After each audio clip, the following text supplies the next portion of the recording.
Hello, and welcome to the Big Money Stylist podcast. I am your host, Ani Rivera, and Katie. I thought you were going to forget my name for a second. No, Katie, I know your name. I'm glad. Do you know, yesterday Rachel was trying to find me in the morning, and I was running. And so she was driving like down the street where our office is. Okay. And she was going, Kati. She needed to find you that bad? I mean, not that bad. Probably not. But anyways. Oh, guys, welcome to another week. So, Katie, let's start off with a game. Ooh, I love games. Yeah. Fucked up, fired up. Something fucked up that happened to you this week, not work-related, but something you're fired up about, also not work-related. Okay, well, I have my fired up, but I think I need a second for my fucked up. So do you want to go first? You can start with fired up. You can go fired up, then fucked up. So my fired up is I got a new baby this week. Yes. Yes, I adopted a baby. Her name is Audrey, and she is a ficus tree. I was like, she's about what, like 5 foot, 6 foot tall, something like that? Oh my God, I'm so excited. I love plants and dirt and like nature and all of that. And my husband and I celebrated our 7-year anniversary. Oh, congrats. Thank you. And we're not like that big on gifts, even though that is higher on his love language than it is mine. Is my least necessary love language. Same. I don't know how to like say that. Yeah. But so we love plants also, and we have been looking at the tree. We've been trying to find it, and we can't find it anywhere around here, which sounds really weird. So then I go on Amazon, and I can find it, but it's only like 4 inches tall or whatever, and I'm like, nah. Aww. So then I found Little wee guy. Bloomscape. This is not a paid advertisement, everybody. But seriously. All the plant people are having an aneurysm over this. And it was Labor Day weekend, so they're having a sale. And oh my God, she's so beautiful. I talk to her every day. She's amazing. Okay, so Audrey, and what's your fucked up? What's something fucked up that happened this week? Oh, nothing. Your week has been perfect. No, way it to hasn't fucking been. rub it in. It hasn't been. Way to rub it in. I'm just trying to think. Can you do your fired up first? All right, I'll go first. Okay. Fucked up. So my fucked up is this week. Y'all know I'm going back to surfing because it's my jam.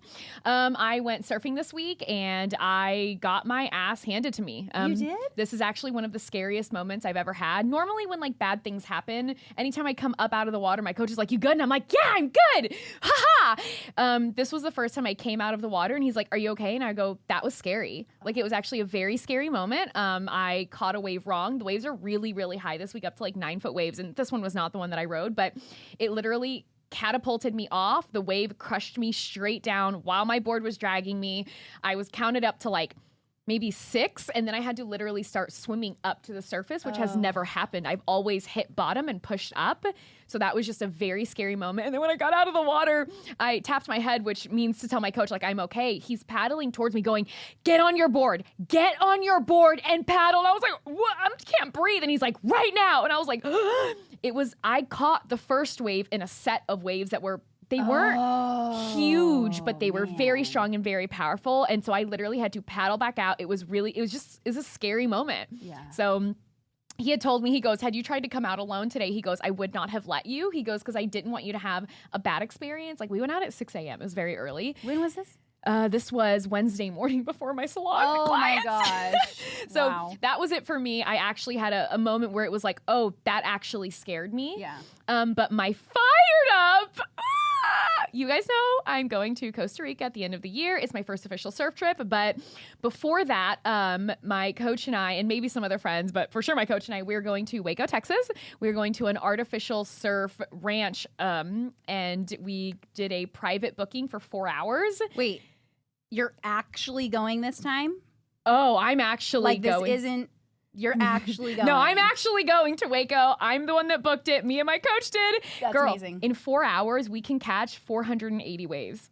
It's never going to happen, but I'm fucking jazzed about it. Do you think your Apple Watch will track that? That would be really cool. Do you know, I actually looked it up, and Apple Watch can track surfing. That is so cool. I've never taken it out because I've been too scared, but yeah, I could absolutely do it. After your GoPro. After the fucking GoPro incident. So Yeah. that was my fucked up. That's my fired up. My life revolves around work, surfing, and my babies. Okay. So fucked up for you. I'm being eaten alive by mosquitoes, and nothing that anyone says or does changes this. I have taken the death vortex home. I have rubbed Avon body oil Avon body oil all over my body each night, and which my mom says, this is a disclaimer, my mom says that it will repel mosquitoes and men. So apparently neither like the scent. However, Still married and still have mosquito bites. Yeah, I've proved both of those to be false this week. So do you know they we'll say that some there. people, mosquitoes actually are more attracted because of your scent and how you taste? Or I've heard it's blood type too, which I'm B positive, just like my personality. How do you know your blood type? I don't know that. You learn it when you get pregnant. Oh my God. They tell you. I don't know. They tell you. Do you know I had asked my mom, I was like, Mom, what's my blood type? She's like, I have no fucking clue. I was like, oh shit. Yeah. Like wait, no, I know my girl's blood types, but only because I also was really interested in that blood type diet. So anyways. So Katie and I were actually really excited to come talk to you guys today. Yeah. First off, I'm really sorry about your bug bites. That oh my fucking God, sucks. there's so many. But I feel like something interesting was said to me the other day that I kind of like sat on it. I thought about it. I've thought about it some more. I feel like I'm always very quick to answer things, but I know something really like hits me when I sit on it and I don't say anything. So I was recently actually talking to a friend of mine, and we were talking about Tesla and the experience that I had and how I was like, it was such a phenomenal buying experience. But then once I bought, afterwards, they were literally like, fuck you, we don't care. Like literally, they were like, we don't give a shit about you after you've bought. And that to me was really disappointing. And a friend of mine has actually dealt with Lamborghini a couple times and was telling me like, oh, I had the same experience. Like, they don't care about you. They don't really call you back. They don't answer your emails because they know they have such a high-end product that people are looking for that truly they kind of treat you like shit until you're actually in the showroom, like literally signing your name on a piece of paper. When you're there signing, you're like a god to them. Otherwise, they don't fucking care about you because they know that you're going to keep chasing for what you have, for what they have. And this friend said to me, was like, yeah, when I went through that and like heard what you went through, I thought, and I'm like, ooh, who do I have to become? So like, that's my business, that like nothing matters because my product is so amazing. That I can treat people however I want? Kind of. Oh. And I heard that and I was like, oh, interesting, because my mind, when I experienced this and heard that other companies treat customers that way, my mind went to the opposite of, who do I have to become and what do I have to do and what value do I have to provide to have that level of product that people are like, wow, fawning, freaking out over it, but also who do I have to be to make sure they never feel that way? Yeah. To make sure they never feel undervalued, to make sure they never feel disrespected, to make sure they never feel almost like conned, because that's how I felt with Tesla. Like, I went in and they were like, here's the car, the keys, you're amazing, it was easy. And I'm like, this company's great. And then after that, it was like, okay, bye. Also, if you want the car, you have to pay $10,000 more. We don't know when it's going to get here. We don't care. Oh, you don't want it? Okay, bye. And that was such a disgusting feeling that I left with, that I was like, I don't want a Tesla. Same with Mercedes. When I went to look at the G-Wagon and the guy was like, you can test drive it if you buy it. And I'm like, fuck you. Like, such a dick. And that, hearing my friend say that, I was kind of like, oh, like that's a little disappointing that like that's the mentality, because I deal with hundreds and thousands of students. I would never want that. Oh, no. You know? I mean, you're just making me think a lot about our team. I want to say fact map, but nobody knows what that is. So we had actually, we do every quarter, all of our team gets together and we literally plan our yearly goals. And then from where we want to be a year from now, we start planning our quarterly goals. So our fact map is where we all come together and we're like, are we on track? Are we off track? Did you make it? Did you not? Like, what needs to change? So I love that we do that every quarter though. Yeah. And so what you're making me think of is, we as a team, we go over our core values and we go over what we've accomplished and what we're going to accomplish next, and much more than that. But we also really touch base on like our why as a company, because we talk about like what is for the greater good of the company. Yeah. Well, what is for the greater good of the company is what is for the greater good of our members. And for us, what is the greater good for our artists? Because if we're not serving them, we're not serving our mission. And, really it's like, we want to create more opportunities for impact. Our world revolves around changing people's lives for the better. And just thinking about some of the messages that came in this week through support, and I don't know. It's a completely different mindset that you're talking about, and I guess I just don't understand it. Yeah, and for me, I think it's just almost like disappointing to hear, because to me, it's like, well, I never want like our students or your clients or your customers to feel disposable. That like, oh, you don't like this? Well, fuck you. You're dead to me. Like, that's not, I don't really like that. And to me, that also kind of shows like, not a lack of respect, but it really does. Because a lack of authenticity. Oh, absolutely. And I really think that when you show up, and this is for like all business owners, whether you're in a salon or in the service industry, or if you have staff, like how you show up absolutely matters. But I think the why you show up also matters. Because what I also know is, when you're going into something, and I'll use, obviously our academy members, or if you own a business, if you're starting a business, I think actually my boyfriend's a great example because he's starting his own business. Oh, really? Oh my gosh, I've never told you about this? No. Oh, I've kept it super quiet because to me, I'm like, it's not my thing to tell. Sorry, Steven, he's going to hear this and be like, thanks, Ani. I thought I knew all of your secrets. Turns out I actually keep secrets. But I think it's really interesting because what he's doing to solve a problem that he's experienced for so long. Oh, I love that. Yeah, and that for him, it's something that bothered him. He has this problem, and I feel like I'll explain later. But like he experienced something with his job that he was like, this sucks. How do I make this better? How do I stop this? And he could not find a product that did what he needed it to do. So now he's creating that product. I mean, that's how all of the best products are made. Yeah. And that's what I think is really cool. Like, I'm watching him go through this experience. And for all of you business owners, whether it's clothing, whether it's hair, whether it's some kind of like motivational, it doesn't matter. There has to be a bigger reason than money. I think the minute that you focus on, well, I want to make more money, then I feel like it almost like skews your vision to where you almost like don't see clearly anymore because you're only focused on money as opposed to what is the problem I'm trying to solve? What is my purpose behind this? And like, why am I doing it, money aside? Because to be clear, nobody does anything to be poor. I'm fucking well aware. Money is a motivator. I get that. But that can't be like your only motivator. Well, and I mean, we as a team are everybody always wants more money. Nobody's going to say no to it. No one wants to be poorer, no. But none of us have any complaints about the money that we're making. Like, not at all. We don't do this for the money. Everything we do is for more. Okay, but I feel like I can take this on you've been talking about this on the business side, and I feel like I can portray the same thing on the personal side. Ooh, yeah. With something that happened to me this week. Oh, okay. So I haven't seen you in 2 days. I know. I've been in the salon, which is weird for me 2 days in a row. Weird. Rachel and I have been very lonely. You and Crystal have been we're just like so lonely. Thank God the taco guy's here this week. The tacos are amazing. I was replaced by the taco guy. You were, but I reminded you last night we were getting it today. Okay, so anyways, it was like 2 days ago. My mom's like, hey, do you have a minute to talk? I'm like, sure. So I call her. So 3 hours later, it's midnight. And I'm like, Mom, I need to finish blow drying my hair and go to bed, right? I have to wake up at 6 a.m. Like, let me go. But in this phone call, and it was a great conversation. But we talked about a few things, and something came up, and she was like, okay, well, it just makes me really sad. And I said, I'm not going to stop showing up a certain way. Mm-hmm. And I think it really surprised her. And she was like, okay, there's someone who is putting space between us right now. And I have been struggling to kind of figure out why. Mm-hmm. And it's very natural for people to be like, you know what?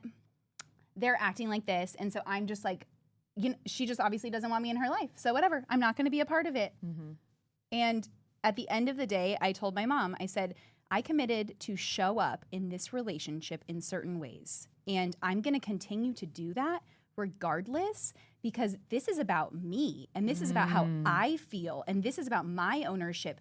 I mean, I could say this even with you. It's like, how do I want to show up as Ani's friend? How do I want to show up as her coworker? How do I want to show up as a mentor? How do I want to show up as someone that you can inspire? Mm-hmm. Like, it's a girlfriend, a friend, a boss, a trainer, a coach, a stylist. Like, it's all the hats. All the hats. It's all the hats. And, we have a special way of dancing. Sometimes I feel like we're doing the Date Your Wife podcast right now. I mean, sometimes Ani leads and sometimes she follows. But it's true. And you know what? But I think that's put us in a really good place where I think it comes down to respect. And I hate to keep talking about that, but I think it does need to be spoken about, because there is such a high level of respect that there are times where I think like last week, like something happened and I was like, hey, Katie, like this happened. Like I saw it again. Like, could we not do this? And I'll say, Katie went a little sideways for a minute. I quit my job. Her response was like, what?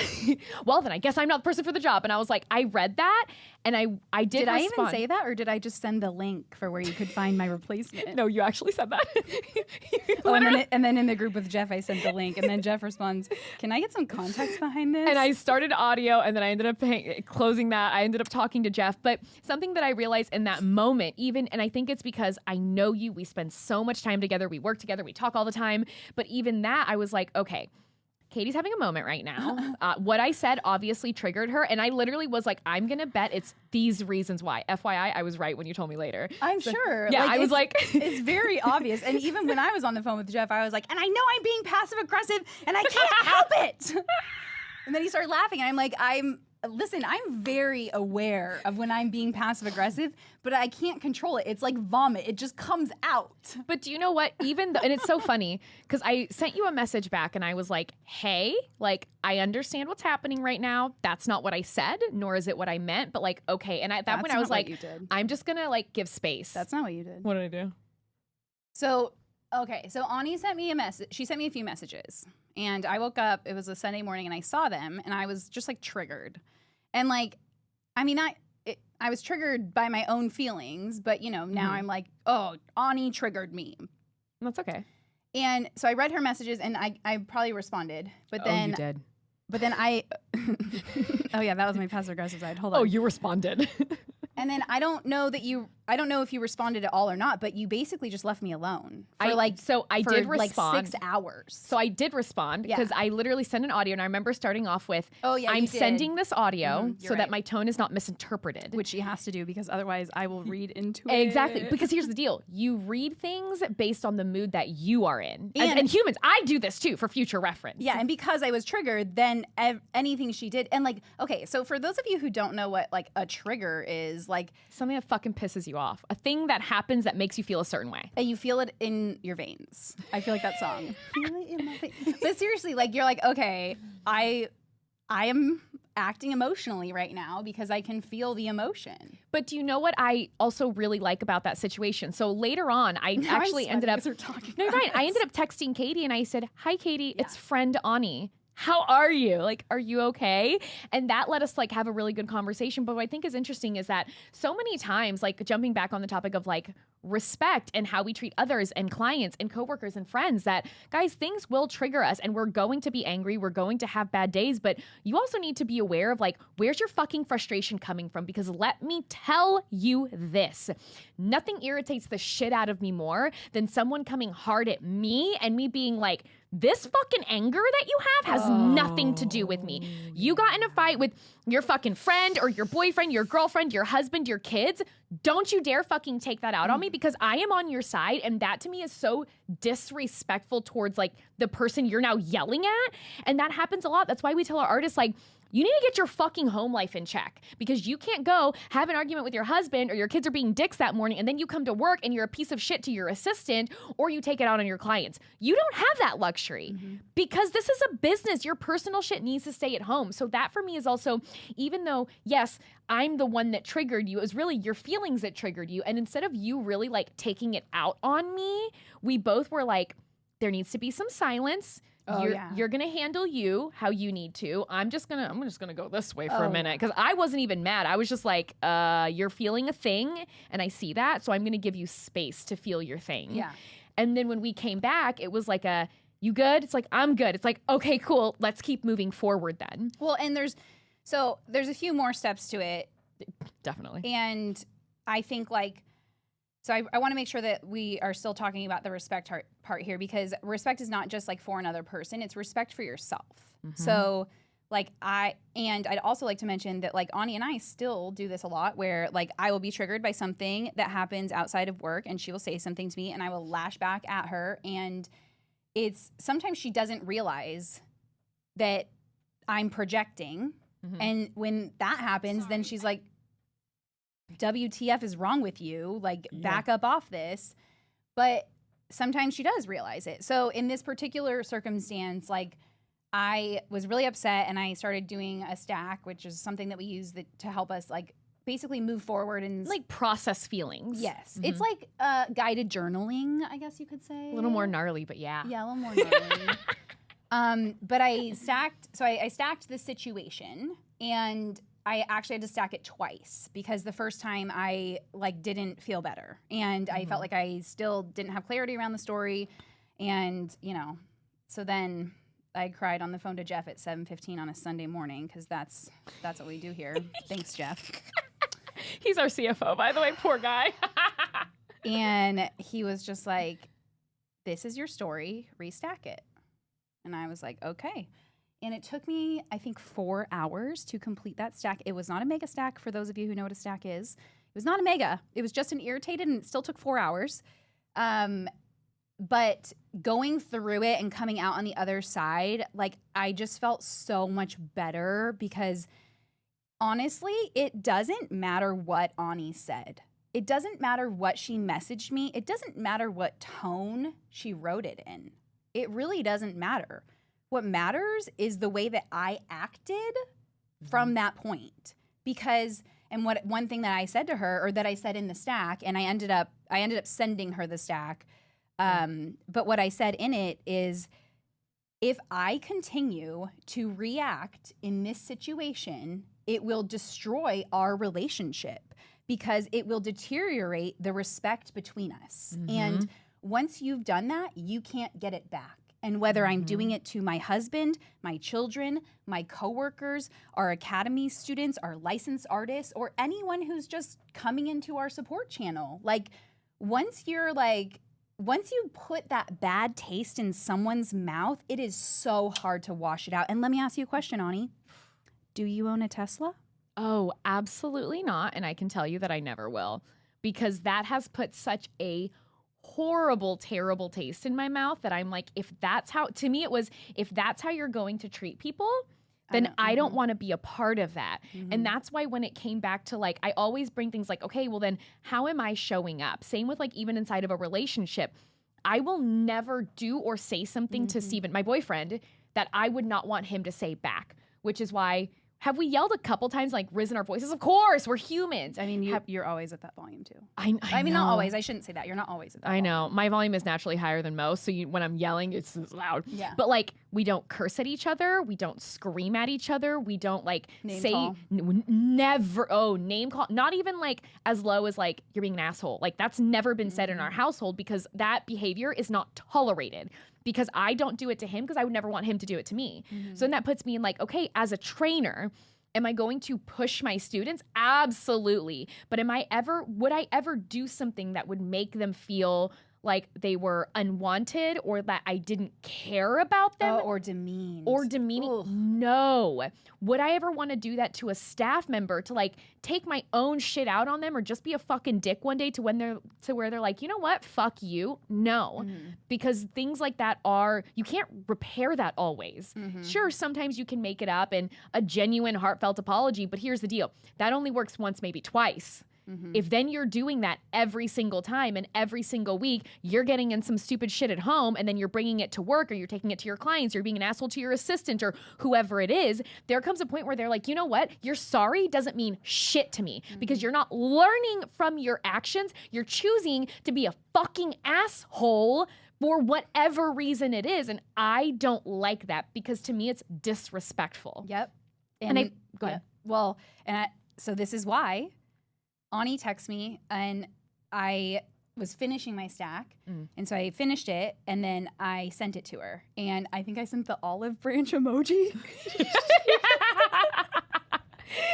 you totally did. And I might have said something else, but in the stack, she could see my original story, which was basically complaining about her and what she had said. Yeah. And then within the revelation, she could see what I had learned. And in the revelation, it came around to like being more about like my accountability in the situation. And so from there, you already know where I'm going with this. I said I was sorry. And I'm saying this in this specific way because I respect Ani enough to not apologize, but to say I'm sorry, because Ani does not like the word apologize. Like, not that she doesn't like it, but to me, that's for business. It's like, I would never walk into a meeting and say, oh, sorry, because to me, sorries are personal and more heartfelt, while an apology is like, oh, I apologize for this, I'll get that done. You'll never hear me say sorry at work unless I'm genuinely sorry, and then I use that word. Well, and she has to use sorry with me now, because if she says I apologize to me, then I'm like, oh, you fucking apologize? Really? Well, I'm clear. Okay, bitch. Yeah. So it's so funny though. Distinctions like that fucking matter. Because see, my boyfriend's the opposite. He doesn't take the word sorry seriously because he thinks it's overused and overplayed. Will you please tell this story? Okay, so look. It's so good. I don't even know what the hell we were arguing about one day, but we were like butting heads about something, and he's like, Ani, I apologize for da-da-da-da. And I was like, you know what? You keep your fucking apology. I don't want your apology, because to me, it was so insincere, because the way I view the word I apologize, the phrase I apologize is like brushing someone off and or a business setting. But for him, it was like a genuine, like, I hurt your feelings. I did not want it. For him, that was very genuine. It's utmost respect. Yes.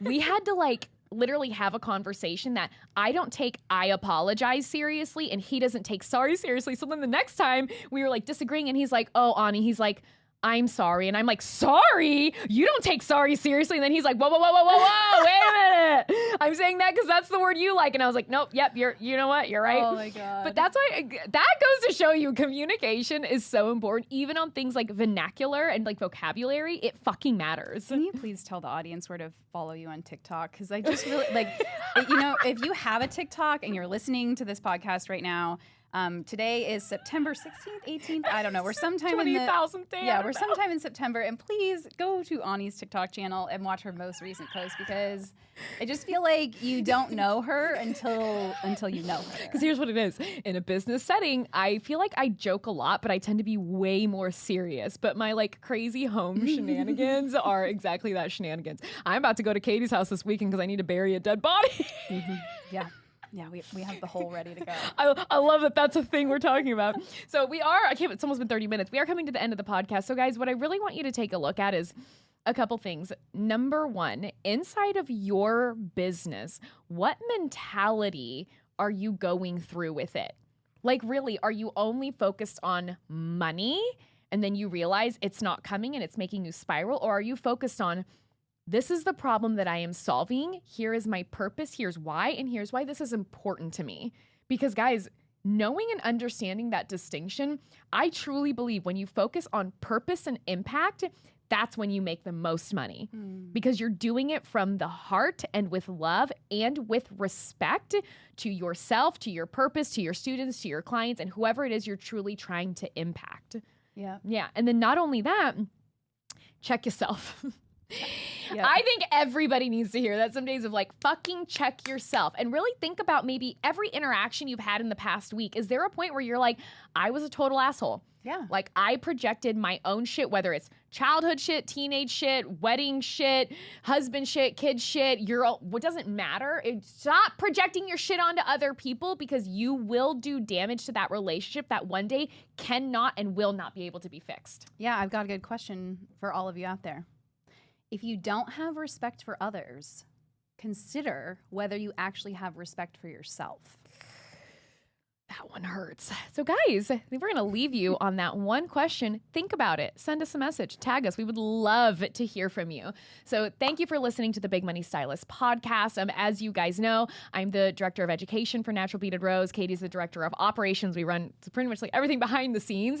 If you want more information on the events and NBR and the Academy, go to nbr.education. All we have available is the Academy itself, which is a year-long program with a ton of training inside of hair and being behind the chair, but also front of the chair, and not just business, but for you as a human, mentally, emotionally, physically, to make sure you can actually not survive, but like thrive inside of your business. So guys, thank you for being here with us, and we'll see you next week. Bye.